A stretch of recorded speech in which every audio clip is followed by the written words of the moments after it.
The Whispering Hills of Aokigbe, a Nigerian horror legend. In the remote countryside of southern Nigeria lies a forgotten village called Aokigbe, surrounded by rolling hills and dense forests. The land is beautiful by day, golden fields, singing birds, and the scent of palm wine drifting through the air. But when night falls, the hills begin to whisper.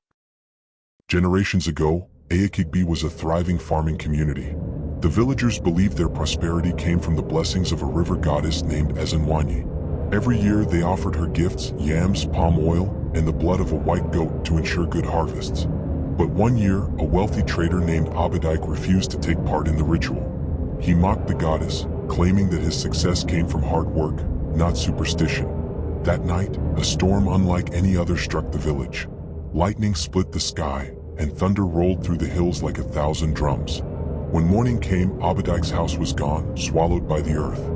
The villagers found only a deep pit where his home once stood, and from its depths came faint whispers calling his name. Since that day, the hills around Aokigbe have never been silent. At night, the wind carries voices, soft, mournful, and sometimes angry. Travelers who pass through the area report hearing their own names whispered from the darkness.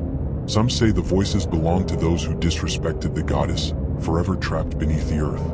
Others believe the hills themselves are alive, feeding on fear. The villagers learn to stay indoors after sunset.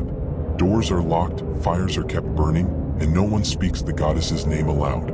Children are warned never to answer when they hear a whisper in the dark, because once a voice is answered, it follows forever. In 1983, a group of missionaries arrived in Aokigbe to build a church.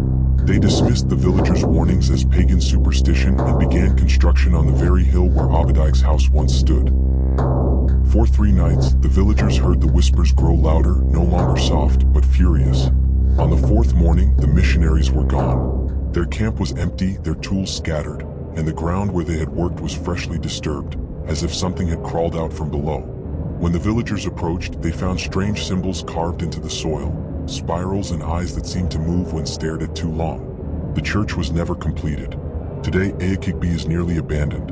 Only a few families remain, living in silence and fear. Travelers who pass through at night still hear the whispers, sometimes pleading, sometimes laughing. Locals say the goddess still waits beneath the hills, her voice carried by the wind, searching for those who dare to forget her. And when the moon is full, the whispers grow into screams. The hills tremble, and the earth opens just enough to remind the living that the goddess of Aokigbe has not forgiven and never will. If the wind ever calls your name while walking through the hills of Nigeria, don't answer. Don't look back. Just keep walking, because once the whispers find you, they never let go. Subscribe, like, and turn on notifications for more terrifying African legends and horror stories that will keep you awake long after the lights go out.